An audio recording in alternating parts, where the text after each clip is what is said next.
এইখানকার প্রাক্তন সাংসদ অর্জুন সিং, যিনি সবসময় একটা বিশৃঙ্খলা তৈরির চেষ্টা করেছে ব্যারাকপুর শিল্পাঞ্চলে, তাকে দেখা গেছে তার হাতে একটু অন্য দেশের পতাকা নিয়ে তিনি ঘুরছেন।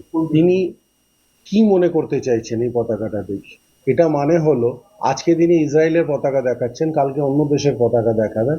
এটাতে ভারতের সংস্কৃতি নষ্ট হচ্ছে, এবং বিশেষ করে আমাদের বাংলার যে কৃষ্টি সংস্কৃতি আছে, যেভাবে আমরা ধর্মকে নিয়ে চলি, সেই জায়গায় এই ধরনের একটা বিশৃঙ্খলা তৈরি করা ওনার উদ্দেশ্য ছিল, যে এখানে কোনো রকম ভাবে একটা ধার্মিক দ্বন্দ্ব তৈরি করে একটা ঝগড়া লাগানো।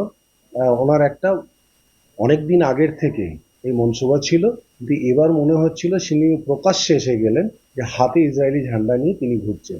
আমরা পুলিশ কমপ্লেন করেছি, আমি ব্যক্তিগতভাবে করেছি, এবং বলেছি প্রশাসনকে এটার উপরে অ্যাকশন নিতে। বিগত 24শে মহরমে জুলুসে দিন আমার কাছে ভিডিও ফুটেজ আছে, এখানকার জিহাদিরা ফিলিস্তিনি ঝান্ডা ঘোরাচ্ছিল। কোন ফিলিস্তিন? যে মানবতার দুশ্মন, মানব জাতির দুশ্মন, মহিলাদের উপরে অত্যাচার করেছিল, মহিলাদেরকে কিডন্যাপ করে খুন করেছিল, তখন ইসরায়েল হামলা করেছিল হামাস আতঙ্কবাদী সংগঠনের উপরে। ফিলিস্তিনের যে হামাস আছে তার উপরে হামলা করেছিল। আমি খুব খুশি। হামাস ইসরায়েল যুদ্ধে 60,000-এরও বেশি ফিলিস্তিনিদের মেরে দিয়েছে ইসরায়েল। এই পশ্চিমবাংলার অনেক জায়গায় খোলাখুলি ফিলিস্তিনের পতাকা নিয়ে হামাসকে সমর্থন করতে দেখা গেছে। এমনকি কলকাতার মেয়র ফিরহাদ হাকিমও ফিলিস্তিনকে সমর্থন করেছেন খোলাখুলি। কিছুদিন আগে মোথাবাড়িতে হিন্দুদের ওপর যে হামলা হয়েছিল, সেখানেও ভিডিও করে বলতে শোনা গেছে যে যারা গাজায় যেতে পারোনি তারা এখানে আসো।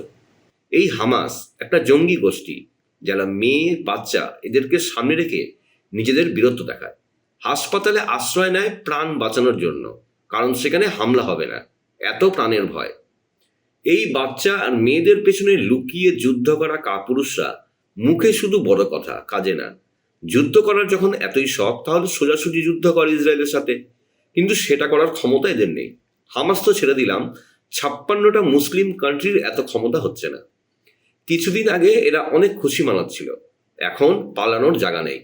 গাজাকে শেষ করে দিয়েছে ইসরায়েল, শ্মশান করে দিয়েছে। সেই ফিলিস্তিনিদের সমর্থন খোলাখুলি হচ্ছে, তাতে কোনো অসুবিধা নেই। অসুবিধা ইসরায়েলের পতাকা নিয়ে, যে ইসরায়েল ভারতের বন্ধু রাষ্ট্র, হিন্দুদেরও বন্ধু। নমস্কার বন্ধুরা, আমার নাম ধ্রুবজ্যোতি সরকার। ভাটপাড়ায় বিজেপির রামনবমীর মিছিলে ইসরায়েলের পতাকা, আর তাই নিয়ে বিতর্ক। ইসরায়েলের পতাকা হাতে অর্জুন সিং ও বিজেপি নেতা প্রিয়াঙ্গ পাণ্ডে। ইসরায়েলের পতাকার ছবি সোশ্যাল মিডিয়ায় ভাইরাল হতেই তরজা চরমে। অর্জুন সিং ও বিজেপি নেতা প্রিয়াঙ্গ পাণ্ডের বিরুদ্ধে ভাটপাড়া থানায় অভিযোগ।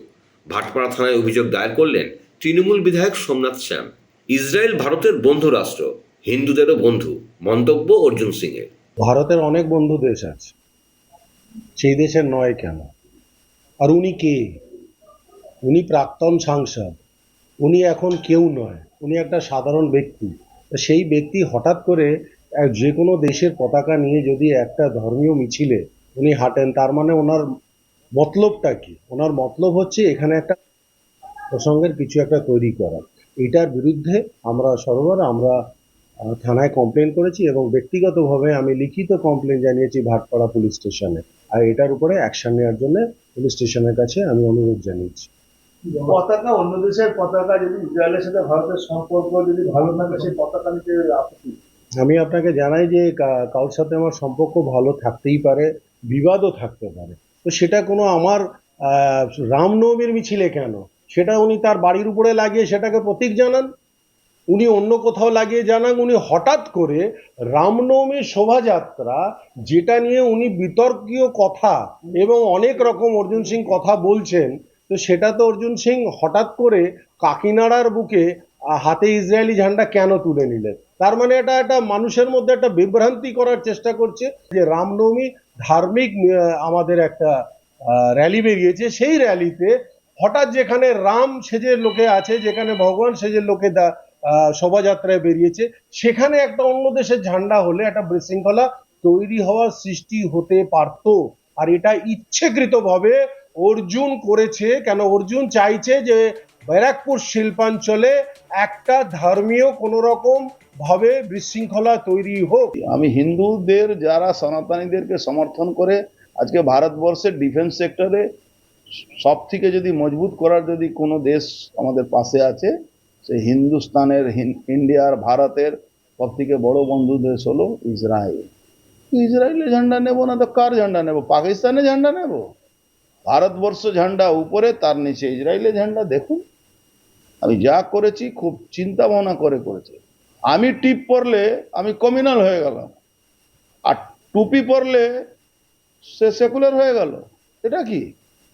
আমি টিপ পরবো, আমাকে তুমি কমিউনাল বলো, আমি শিখা রাখবো, আমাকে কমিউনাল বলো, তাতে কিচ্ছু যায় আসে না।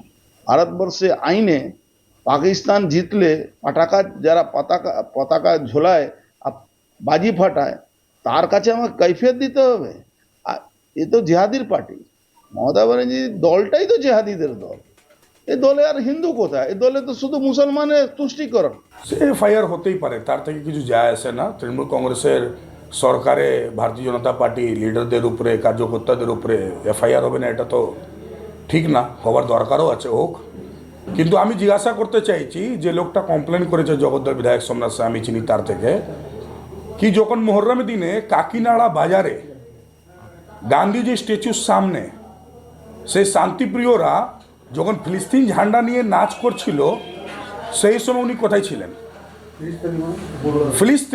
ফিলিস্তিন যাকে হামাস কন্ট্রোল করে রেখেছে, সেই ফিলিস্তিন ঝান্ডা যখন উনি নিয়ে তারা যখন নাচ করছিল, নৃত্য করছিল, তখন উনি কোথায় ছিলেন? কেন সেই সময় কোনো কথা উনি বলেননি? আজকে দিনে যখন আমরা তার প্রতিবাদ করার জন্যে ভারতবর্ষের জাতীয় পতাকা নিয়ে জয় শ্রীরাম উচ্চারণ করতে গিয়ে ইসরায়েলের ঝান্ডা হাতে নিয়ে রেখেছি, তাহলে এফআইআর করছেন? এটা কেন? আজকে ওনার জানার দরকার কি ইসরায়েলের সঙ্গে ভারতবর্ষের একটা বন্ধুত্ব সম্পর্ক আছে, কিন্তু ফিলিস্তিনকে ইন্ডিয়া গভর্নমেন্ট কোনোদিন বলেনি যে ফিলিস্তিন আজকে দিনের কোনো দেশ আছে। যেহেতু ফিলিস্তিন হামাসের হাতে চলে গেছে, সেটাকে একটা টেররিস্ট টিম কন্ট্রোল করছে। বন্ধুরা, ভিডিওটি ভালো লাগলে দয়া করে লাইক শেয়ার করে দেবেন, আমাদের পেজটা ফলো করে নেবেন, আর আপনার মতামত কমেন্ট করে অবশ্যই জানান। ধন্যবাদ।